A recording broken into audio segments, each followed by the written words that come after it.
Une fillette de 9 ans est restée assise seule dans un cimetière pendant 2 jours par une nuit pluvieuse. Personne ne s'est arrêté. Personne ne croyait qu'elle était normale. Il l'appelait instable. Jusqu'à ce qu'un soldat arrive. Et ce qu'il a fait ensuite a fait baisser la tête à tout le système.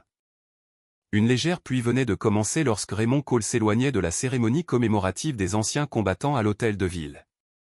L'horloge du tableau de bord indiquait un peu moins de 22 heures. Il n'a pas allumé la radio. Ses trajets de retour à la maison étaient aussi silencieux que l'état de son cœur ces jours-ci. La pluie n'était pas forte. Mais elle était constante. Les gouttes s'écrasèrent doucement contre le pare-brise, déclenchant un souvenir. Un autre endroit, un autre temps. Un endroit où il pleuvait aussi. Mais sur des champs de bataille qu'il aurait aimé pouvoir oublier. Il tourna sur Forest Hill Road, comme il le faisait toujours. La route traversait le cimetière qui portait son nom. Il n'y avait pas beaucoup de maisons là-bas. Juste quelques fleuristes. Une vieille cabine téléphonique et la grande porte en fer gardant le lieu de repos final de centaines de personnes. Personne ne descendait cette route la nuit, sauf Raymond. Mais ce soir, c'était différent. Sous la faible lueur d'un lampadaire, il aperçut une petite silhouette recroquevillée près de la porte du cimetière. Au début, il pensait que c'était un sans-abri. Mais à mesure que son véhicule se rapprochait, la forme devint claire. Un enfant. Une petite fille. Trempée de la tête aux pieds. Se serrant dans ses bras. Serrant ce qui ressemblait à un cadre photo. Raymond a ralenti le SUV, s'est arrêté et a orienté les phares vers elle. Il coupa le moteur et sortit, non pas précipitamment, mais avec un calme délibéré. « Que fais-tu ici, ma chérie » demanda-t-il en adoucissant sa voix. La fille n'a pas répondu. Ses yeux étaient à moitié fermés, son petit corps tremblait. Raymond s'agenouilla à côté d'elle. Elle a à peine réagi. « Et, tu m'entends » essaya-t-il à nouveau. Lui touchant doucement l'épaule. Elle tressaillit. Sa tête se leva lentement. Des yeux rouges et gonflés me regardaient en retour. Toute sa silhouette rétrécie comme un chaton trempé. « Je vais bien, j'attends. » murmura-t-elle. « J'attends qui » demanda Raymond en scrutant la rue. Pas de voiture. Pas d'adulte. Juste de la pluie. Elle hésita, puis murmura « J'attends mon père. » Elle ne pouvait pas avoir plus de 9 ans. Des cheveux bruns mouillés collaient à ses joues. Ses chaussures étaient déformées et trempées. Le manteau qu'elle portait était trop grand et déchiré au mât. Hench. Puis il vit le cadre photo dans ses mains. À l'intérieur, un homme en uniforme militaire. La photo était usée, les bords se décollaient. Dans la lueur des phares. Raymond reconnut l'insigne de grade sur l'épaule de l'homme. Un nom lui est venu à l'esprit. Adam Turner. Quelque chose dans sa poitrine a raté un battement. Puis une voix a crié de l'autre côté de la rue. « Tu l'as vu. » Raymond s'est tourné. C'était Mildred. Le vieux vendeur de fleurs qui s'asseyait près du cimetière pendant la journée. Elle se tenait maintenant sous l'auvent de la vieille cabine téléphonique. Un parapluie usé à la main. « Elle est là depuis hier » dit-elle catégoriquement. « J'ai appelé la police. Ils ont dit qu'ils viendraient, mais personne ne s'est encore présenté. » Raymond fronça les sourcils. « Depuis combien de temps es-tu ici, mon petit » demanda-t-il. « Hier et aujourd'hui. » dit-elle faiblement. « J'ai dormi un peu. Mais je ne voulais pas partir. Maman a dit qu'elle reviendrait. » Raymond soupira et se tourna vers Mildred. « Tu lui as demandé son nom ?» Elle ne dirait pas. « Je viens de serrer cette photo dans mes bras comme un fantôme. » Un enfant assis devant un cimetière toute la journée, les gens la voient et s'en éloignent. Raymond s'accroupit à nouveau, croisant le regard de la fille. « Tu as froid. » Elle hocha la tête en silence. Il retira son manteau et le drapa doucement sur ses épaules tremblantes. « Je m'appelle Raymond. Je ne te ferai pas de mal. Mais il pleut. Et si tu n'as personne pour te ramener à la maison, je ne peux pas te laisser ici. » La fille n'a pas répondu. Mais elle n'a pas résisté non plus alors qu'il passait un bras derrière elle et l'aidait à se relever. Ses jambes étaient raides. Presque gelées. « Tu te souviens de ton adresse ?» demanda-t-il. Silence. Raymond n'a pas insisté. Il se tourna vers Mildred. Je l'emmènerai chez moi pour la nuit. J'appellerai à nouveau la police demain matin. Fais attention, Raymond. Dit-elle lentement. Ce monde ne fait pas toujours preuve de bonté envers ceux qui essaient de faire le bien. Raymond hocha la tête. Je sais. Il a porté la fille jusqu'à son SUV. Elle ne s'est pas battue. Elle s'accrochait juste plus fort à la photo pressée contre sa poitrine. Le véhicule s'éloigna du cimetière. Air en silence. La pluie tombait régulièrement et rythmiquement. Comme le battement de cœur de quelqu'un qui connaît trop bien la perte. 10 minutes plus tard. Raymond ouvrit sa porte d'entrée et guida la jeune fille à l'intérieur. La maison était modeste mais chaleureuse. Soigneusement entretenue. Quelques médailles militaires accrochées au mur. La fille regarda. Autour d'elle mais ne demanda rien. « Voulez-vous quelque chose de chaud à boire » demanda-t-il en attrapant la bouilloire. Elle s'assit sur le bord du canapé. Les jambes repliées. « Je n'ai pas faim. J'ai juste un peu peur » murmura-t-elle. Raymond s'arrêta et se tourna vers elle. « Peur de quoi ?» Un long silence. « J'ai peur d'être emmenée. » dit-elle d'une voix à peine audible. « Tout le monde veut m'emmener quelque part. Mais personne ne me demande si je veux y aller. » Raymond n'a pas répondu. Il comprenait très bien ce sentiment. L'impuissance de voir des décisions prises à votre place sans que personne ne vous écoute vraiment. Il posa une tasse de cacao chaud devant elle.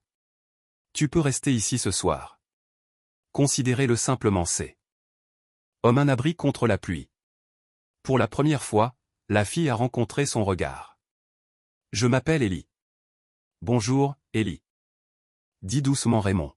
« Tu es en sécurité maintenant. » De l'autre côté de la pièce, une photo de la défunte fille de Raymond reposait sur l'étagère. Dans la douce lumière ambrée. Ses yeux semblaient les observer tous les deux, calmes, doux, connaisseurs. Chacun portait quelque chose de cassé. Chacun tenait quelque chose de perdu. Et à partir de ce moment-là, quelque chose a commencé à changer. Pas par devoir. Pas à cause du sang. Mais grâce à un simple acte, il n'est pas parti. Elle a juste hoché la tête. « Je suis désolée, » murmura-t-elle. « Tout va bien. » répondit-il. Elle est décédée il y a des années. La pièce resta silencieuse pendant quelques secondes, pas lourde de chagrin, juste immobile, un silence qui n'avait pas besoin d'explication. Raymond s'est assis à la table et a déverrouillé son téléphone. « Je vais appeler la police, leur dire que je t'ai trouvé. » Ellie se tendit. « Je ne veux pas y retourner. » dit-elle d'une voix à peine murmurée, mais sans hésitation. « Peux-tu me dire où il est » demanda doucement Raymond. Pour la première fois. Ellie leva la tête. Ses yeux étaient rouges mais secs. Elle a dit que nous allions rendre visite à mon père, que c'était une surprise. Puis elle m'a conduit au cimetière. S'est arrêtée à la grille et m'a dit de sortir et d'attendre. Le regard de Raymond resta fixé sur elle, puis elle baissa les yeux, sa voix baissa. J'ai attendu longtemps. Au début. Je pensais qu'elle reviendrait, mais ensuite la nuit est tombée et personne n'est venu. Personne du tout. Un long silence s'écoula. Puis Ellie reprit la parole. Comme si elle s'était retenue trop longtemps. C'est la nouvelle épouse de mon père. Après sa mort, j'ai vécu avec elle et sa fille, mais elle disait que j'étais un fardeau, que je mangeais trop. Que je ronflais trop fort, que je n'étais pas à ma place, que personne ne voulait de moi maintenant qu'il était parti. Raymond réalisa que ses mains s'étaient serrées en poing sans qu'il s'en aperçoive. Ellie le regarda droit dans les yeux. Je savais qu'elle ne reviendrait pas, mais je ne voulais pas pleurer. Mon père n'aimait pas que je fasse semblant d'être faible. Raymond prit une profonde inspiration, sa voix était lente, délibérée. Tu n'as rien fait de mal. Aucun enfant ne mérite d'être traité ainsi. Ellie baissa à nouveau les yeux et ne dit rien. Raymond n'a pas insisté davantage. Il a appelé la police, sa voix calme et posée. Il a donné son nom. Son emplacement et a expliqué qu'il avait trouvé une jeune fille à l'extérieur du cimetière la nuit précédente.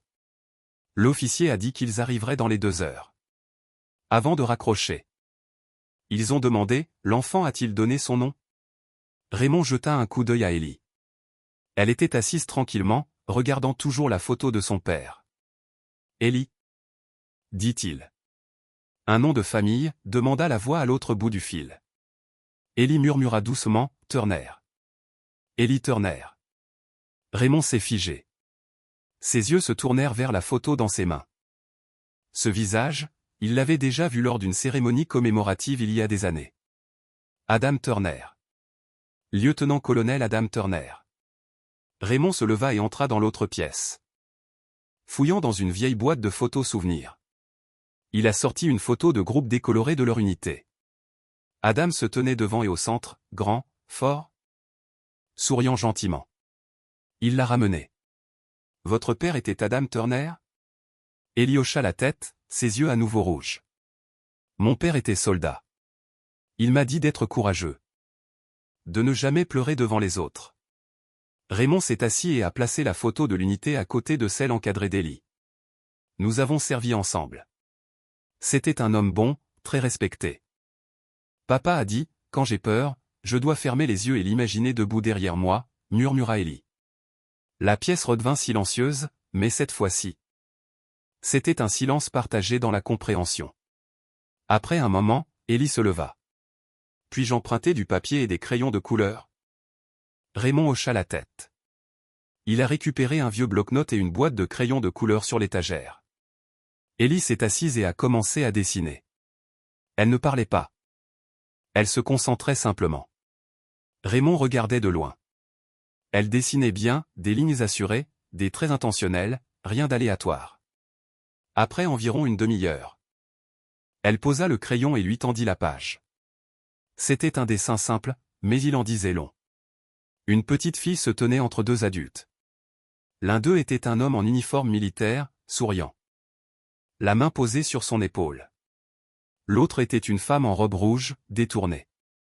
Raymond regarda attentivement. Le visage de la femme était vide. Comme si Ellie ne se souvenait pas ou ne voulait pas s'en souvenir. « Qui est-ce » demanda-t-il doucement. Ellie baissa les yeux.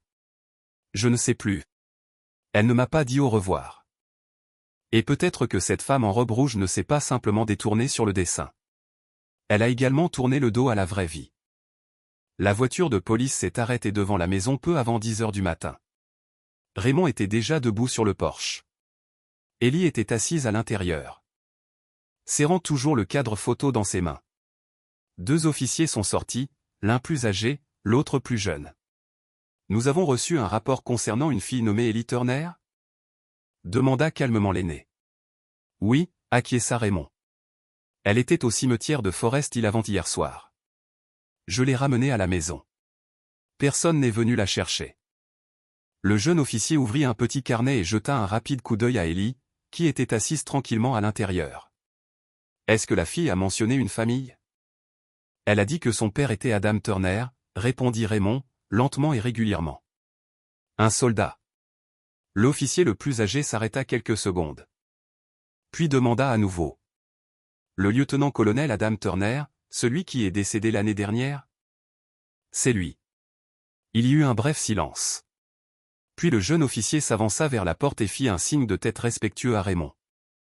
Nous l'emmènerons temporairement au refuge Maple Creek pendant que nous vérifions sa tutelle. Raymond est intervenu. Ce refuge n'est pas un endroit pour une enfant qui vient de perdre son père et qui est à nouveau abandonnée. La procédure est la procédure, monsieur. Répondit le jeune officier, non pas méchamment mais fermement. Nous devons l'enregistrer dans le système jusqu'à ce que nous sachions qui en a la garde légale. Ellie s'arrêta sur les marches du porche avant de monter dans la voiture du refuge. L'assistante sociale avait déjà ouvert la porte, mais Ellie se retourna pour regarder Raymond. Sa voix était douce. Presque perdue dans la brise. Croyez-moi, quoi que les gens disent, je ne mens pas. Raymond s'est figé. Son cœur se serra comme si un fil invisible avait été tiré de ses yeux vers les siens. Des yeux qui n'étaient ni suppliants, ni en colère, juste remplis d'un fragile espoir que peut-être, juste peut-être, un adulte la croirait. Alors que la voiture s'éloignait. Raymond resta sur le porche. Dans sa main se trouvait le dessin d'Ellie, celui qu'elle avait laissé sur la table. Un homme en uniforme se tenait derrière une petite fille. Mais son visage était caché dans l'ombre. La femme en robe rouge avait le dos complètement tourné. Et à ce moment-là, Raymond savait que ce n'était pas seulement un enfant perdu. C'était une histoire enterrée, Et il ne pouvait pas s'en aller. Cet après-midi-là, Raymond s'est rendu dans le quartier où vivaient les Turner. Il était passé il y a des années pour les funérailles d'Adam mais n'était jamais entré à l'intérieur. C'était une cérémonie silencieuse. Pas d'amis, pas de camarades soldats. Quelque chose à ce sujet l'avait mis mal à l'aise à l'époque. Aujourd'hui, ce même sentiment est revenu. Plus fort que jamais. La maison se trouvait au bout de Green Hill Road, une maison à 2 étages, peinte en blanc. Avec un toit en bardeaux empanté et un petit parterre de fleurs près de la porte d'entrée. Mais l'herbe était envahie. Négligée. Des taches de peinture s'étaient estompées à plusieurs endroits. Raymond s'est approché et a frappé à la porte. Quelques secondes plus tard, une femme l'ouvrit. Miranda Lowe, la trentaine. Cheveux blonds légèrement bouclés, silhouette élancée. Son visage était soigné, le maquillage juste ce qu'il fallait. Elle avait l'air soignée, respectable, mais ses yeux ne dégageaient aucune chaleur. « Puis-je vous aider » demanda-t-elle d'un ton égal, en haussant légèrement un sourcil. « Je suis Raymond Cole. J'ai servi aux côtés d'Adam, dit-il doucement. J'ai quelques questions à te poser sur Ellie. » Miranda hésita un instant, un clin d'œil rapide, presque réflexif. Puis un léger sourire apparut. « Ah, Ellie. J'ai entendu. Elle a été prise en charge, n'est-ce pas? Sais-tu pourquoi elle était seule au cimetière? Sous la pluie? Demanda Raymond d'une voix calme mais ferme. Miranda expira et secoua légèrement la tête. Nous avons eu des conflits. Ellie n'est pas facile à vivre. Depuis la mort d'Adam, elle est très instable. J'ai essayé, mais à un moment donné. Je n'y arrivais plus. Raymond jeta un coup d'œil dans la maison. L'intérieur était bien rangé. Trop ordonné. Aucun signe qu'un enfant ait jamais vécu là. Pas de photos, pas de jouets. Pas de son. Tu dis qu'elle s'est enfuie, demanda-t-il à nouveau. Oui, je l'ai signalé à la police. J'ai le dossier, répondit rapidement Miranda. Mais honnêtement, je pense qu'Ellie a besoin d'une aide professionnelle. Elle a des problèmes psychologiques. Raymond soutint son regard pendant un moment. C'était comme parler à quelqu'un qui savait exactement comment se cacher derrière un masque impeccable. Il n'a pas évoqué le fonds fiduciaire. Je n'ai pas posé de questions sur l'argent. Pas maintenant. Il voulait juste confirmer une chose. Si Miranda avait vraiment cherché Ellie. Ou bien avait-elle voulu que la fille disparaisse? Elle est restée assise devant ce cimetière pendant 2 jours, tenant la photo de son père. Personne n'est venu la voir, dit lentement Raymond. Miranda offrit un sourire crispé. Je ne savais pas. Elle y est retournée. Peut-être que ce sont les émotions qui l'ont attirée. Je ne crois pas qu'Ellie lui veuille du mal. Mais je ne peux pas non plus sacrifier ma stabilité pour un enfant qui refuse de coopérer. Cette dernière phrase fit serrer la mâchoire de Raymond. Il la remercia, puis se retourna et partit. Plus tard dans l'après-midi, il s'est rendu à l'école primaire où Ellie avait l'habitude d'étudier. Un simple bâtiment en briques rouges niché au cœur de la ville. Mademoiselle Bailey, la professeure principale d'Ellie, l'a rencontrée dans la salle des professeurs. Ellie était une bonne élève, a-t-elle déclaré. Pas beaucoup d'amis, mais respectueuse et travailleuse. Elle aimait tendrement son père. Est-ce qu'elle était allée à l'école récemment? Miss Bailey secoua la tête, puis ouvrit son carnet. Il y a environ 2 semaines. Nous avons reçu un avis officiel annonçant qu'Ellie avait emménagé chez des parents du côté de sa mère. Les papiers étaient en règle. À notre grande surprise, tout était conforme.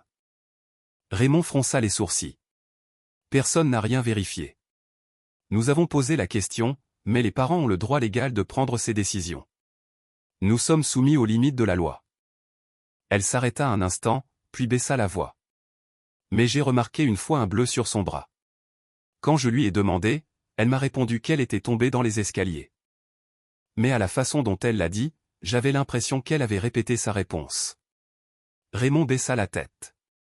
La colère en lui monta doucement. Cette nuit-là, Raymond était assis seul dans le garage de Tom Greer.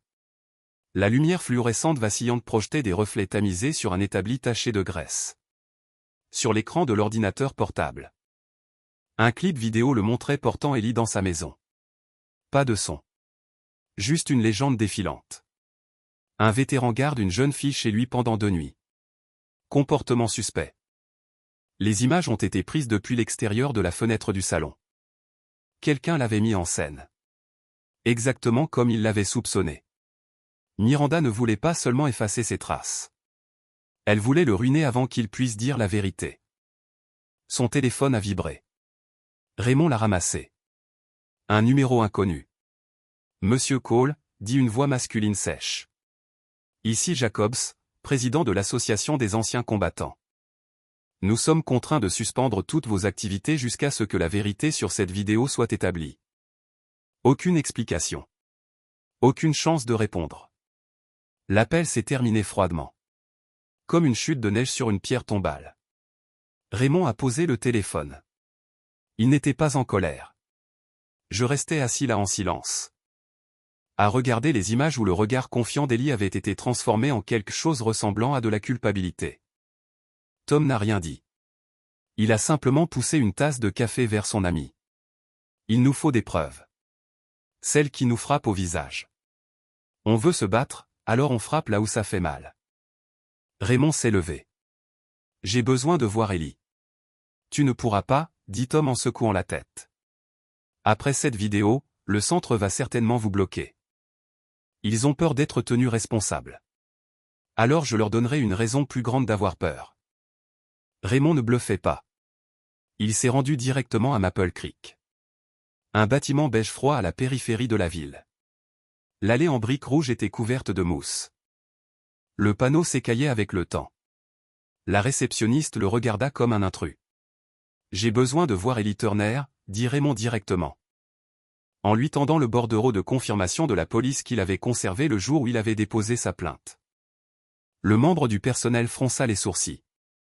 Nous avons reçu l'ordre de ne pas vous autoriser à nous contacter, pour le bien-être de la jeune fille.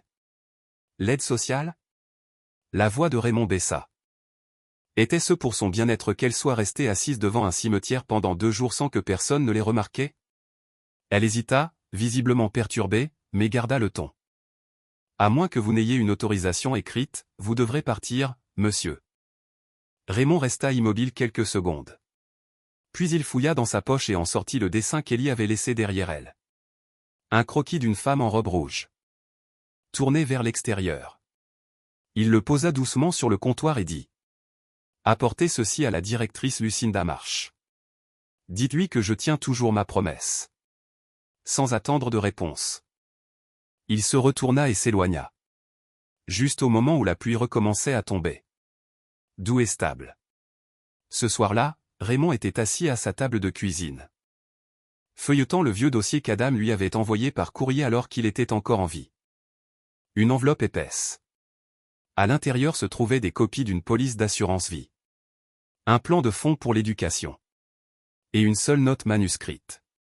S'il m'arrive quelque chose. Assurez-vous que ma petite fille reçoive l'éducation qu'elle mérite. Raymond serra fermement l'enveloppe. Le lendemain matin, il a appelé Tom. J'ai besoin de votre aide. Nous devons examiner le fonds d'études d'Adam. Tu es sûr? Demanda Tom. Si je me trompe, au moins je saurai que j'ai essayé. Mais si j'ai raison. Alors Miranda n'est pas seulement une mauvaise mère. C'est une voleuse. À midi, Raymond et Tom étaient à la banque militaire. Tom avait un ancien contact dans la division des fiducies. Il n'a pas fallu longtemps pour obtenir une copie du fichier. Fonds d'éducation Turner. Ouvert le 14 mai. Avec 400 000 $. Créé par Adam Turner avant sa mort. Le 9 août, Miranda Lowe a été désignée comme tutrice légale. Et seulement 6 jours après les funérailles. Le fonds entier a été vidé. En sortant, ils se sont arrêtés chez le fleuriste près du cimetière de Forest Hill. Mildred était en train d'ajuster un bouquet de chrysanthèmes blancs derrière le comptoir quand elle les a vus. J'ai été interrogée ce matin. Dit-elle avant que Raymond ne puisse parler. Ils m'ont demandé si j'avais mis en scène tout ça avec toi. Peu importe qui tu es. Raymond Cole.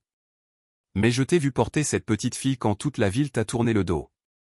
Raymond posa sa main sur le comptoir. J'ai besoin de votre témoignage. Accepteriez-vous de témoigner? Mildred n'a pas répondu. Elle s'est simplement dirigée vers l'arrière-salle et est revenue avec une petite clé USB. J'ai installé une caméra sur le comptoir des fleurs pour plus de sécurité. Elle enregistre 24h24 et 7h7. C'est la nuit où cette pauvre fille a été abandonnée. De retour au garage, Raymond et Tom ont branché le lecteur et ont regardé les images. Horodatage. 23h47. La pluie tombe. Un SUV s'est arrêté devant la porte du cimetière. Miranda est sortie. Visiblement enceinte. Elle a ouvert la porte arrière. J'ai sorti Ellie. Et elle s'assit juste devant la porte. Elle a dit quelque chose à la fille. Puis il s'est retourné et est parti. Les mains de Raymond se crispèrent. Est-ce suffisant? Plus que suffisant pour la détruire, acquiesça Tom. Mais il faut frapper au bon moment, et il nous faut quelqu'un en qui le public a confiance. Sam Riley, dit immédiatement Raymond. Journaliste de terrain pour KMX News. C'est lui qui a révélé le scandale de maltraitance d'enfants au pensionnat Hopewell. J'ai toujours son numéro. Cet après-midi-là. Sam a reçu les images. Il a rappelé en moins de 30 minutes. Je le diffuserai. Sans montage, sans commentaire. Mais es-tu prêt à enregistrer en live? Raymond a donné une courte réponse. Je n'ai pas besoin de sympathie. Je veux juste que les gens croient Ellie. Au matin. Internet a explosé. Les images de Miranda abandonnant sa belle-fille au milieu de la nuit étaient partout. Sous-titré, qui a vraiment abandonné Ellie Turner? Et qui mérite vraiment d'être interrogé? Les médias ont commencé à poser des questions difficiles. Les comptes qui avaient autrefois partagé des vidéos diffamant Raymond les ont discrètement supprimées. Certains blogueurs ont republié l'image d'Ellie assise sous la pluie, serrant un cadre photo contre sa poitrine. Mais l'autre côté n'est pas resté silencieux. Cet après-midi-là, Raymond a reçu un appel de Lucinda Marsh, directeur des services d'accueil de Maple Creek. Sa voix était froide comme l'acier. Monsieur Cole, si vous continuez à contacter Ellie, nous serons contraints de déposer une ordonnance restrictive. Raymond n'a pas hésité. Alors prépare-toi au gros titre de ce soir. Je viens d'envoyer à la presse l'enregistrement de ta conversation téléphonique avec Miranda, où tu as accepté d'enfermer la jeune fille pour que tout reste secret. Lucinda se figea. Tu m'as enregistré? Raymond a raccroché. Raymond n'avait rien enregistré mais il savait que les coupables clignent toujours des yeux en premier. Cette nuit-là, il s'est rendu au cimetière de Forest Hill et a placé des chrysanthèmes blancs sur la tombe d'Adam Turner. Il murmura une promesse à Adam selon laquelle il ne les laisserait pas enterrer Ellie une deuxième fois. Au loin, près des portes où Ellie attendait autrefois son père, une silhouette se tenait immobile. Cette fois, il n'est pas parti. Raymond ne pouvait pas dormir. Non pas par peur, mais parce que les mots d'Ellie résonnaient dans son esprit. Je ne veux pas revenir en arrière. Ce n'était pas un plaidoyer. C'était une résignation silencieuse. Elle avait déjà accepté que ce choix ne lui appartenait pas. Il était assis dans le salon, tenant une vieille photo de sa fille. Elle a été prise le dernier matin où il l'a vue vivante. Il avait promis de revenir pour son récital de piano. Il ne l'a jamais fait. Une embuscade à Fallujah l'a arrêté. Son bus scolaire a eu un accident. NT cet après-midi-là. Il a porté cette culpabilité pendant 7 ans. Mais cette fois, Ellie était toujours en vie. Cette fois, il pourrait tenir sa promesse. À 23h41. Raymond a frappé à la porte du garage de Tom. Tom l'ouvrit avec une odeur familière d'huile moteur et de soudure dans l'air. Raymond a demandé un enregistreur. Quelque chose de discret. Tom lui a donné un appareil compact capable d'enregistrer pendant 12 heures. Raymond a compris le risque. Tom lui a rappelé qu'il n'était plus à Fallujah. Raymond sourit faiblement et partit. Le lendemain, Raymond s'est glissé dans Maple Creek pendant l'heure du déjeuner. Il a placé l'appareil sous la table de conférence et est parti inaperçu. Plus tard, dans le garage de Tom, ils ont écouté des heures de bruit insignifiant.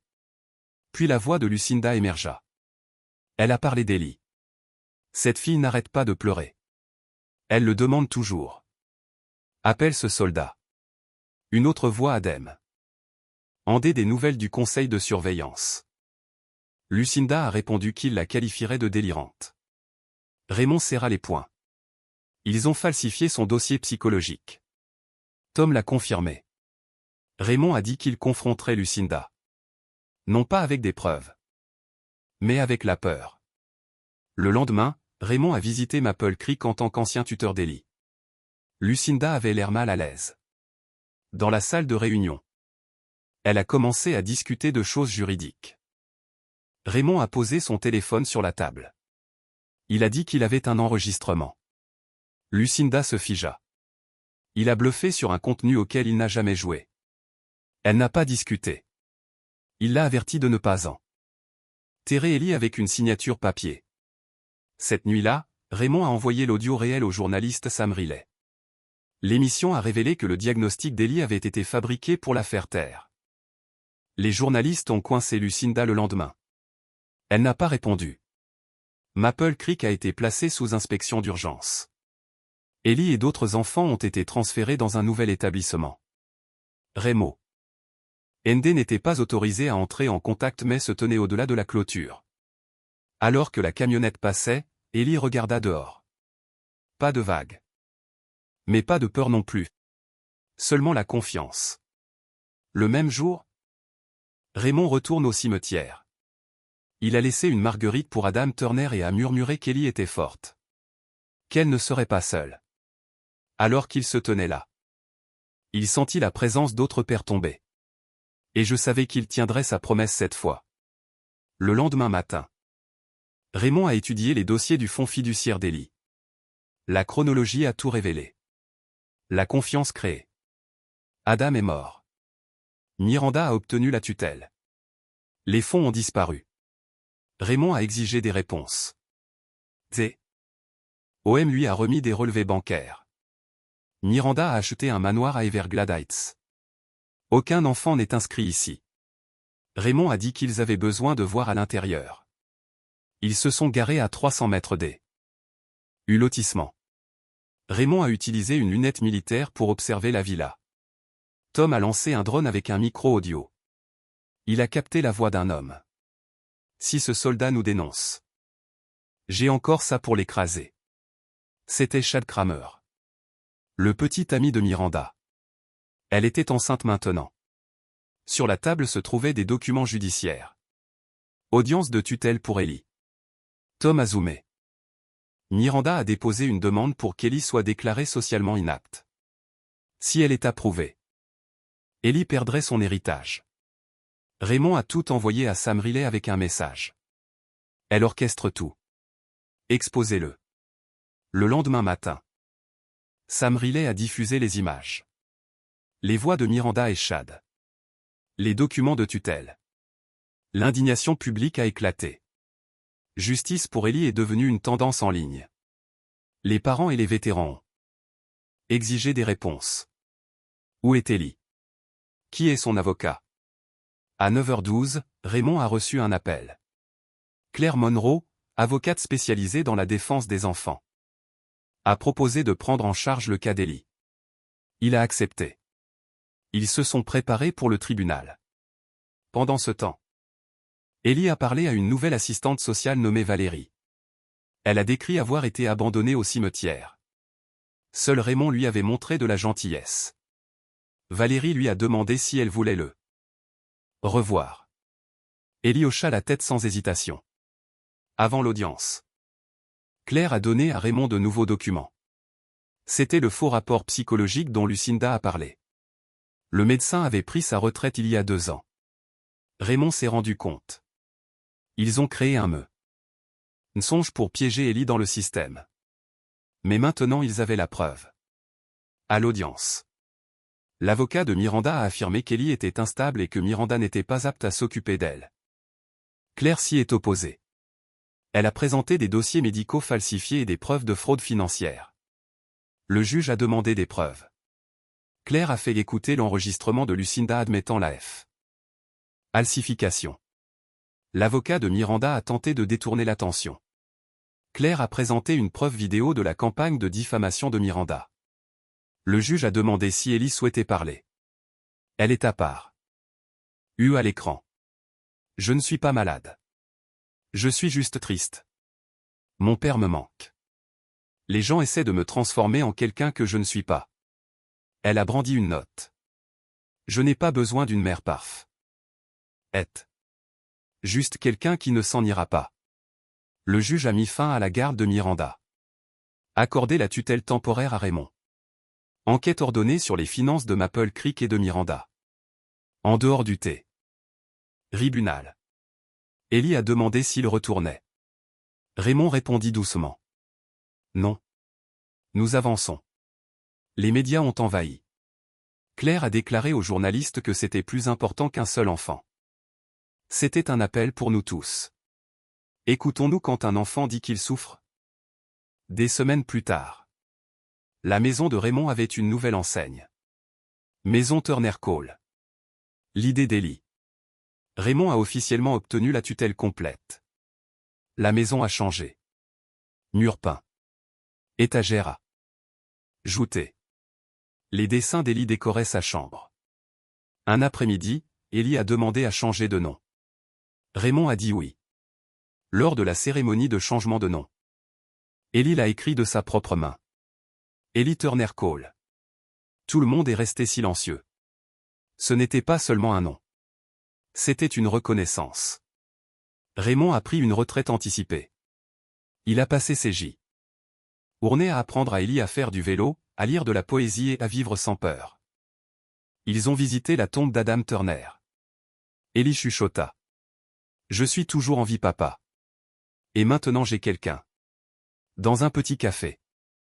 Leur photo est accrochée à la fenêtre. Un ancien soldat. Un enfant oublié. Une seconde chance. La nuit. Raymond regarde Ellie dormir. Plus de cris. Plus de murmures. Il sait maintenant. Elle n'a pas seulement trouvé un tuteur. Ils se sont trouvés. La justice ne vient pas toujours des tribunaux. Parfois. C'est quand quelqu'un dit. Tu n'es pas fou. Je te crois. Et toi? Avez-vous déjà vu quelque chose de mal et êtes-vous resté silencieux? Que feriez-vous si vous rencontriez un enfant comme Ellie? La gentillesse change-t-elle vraiment des vies? Faites-le moi savoir dans les commentaires. Et si vous avez porté quelque chose dont personne ne vous a parlé? Tu n'es pas seul. Je te vois. Merci d'être resté jusqu'au bout.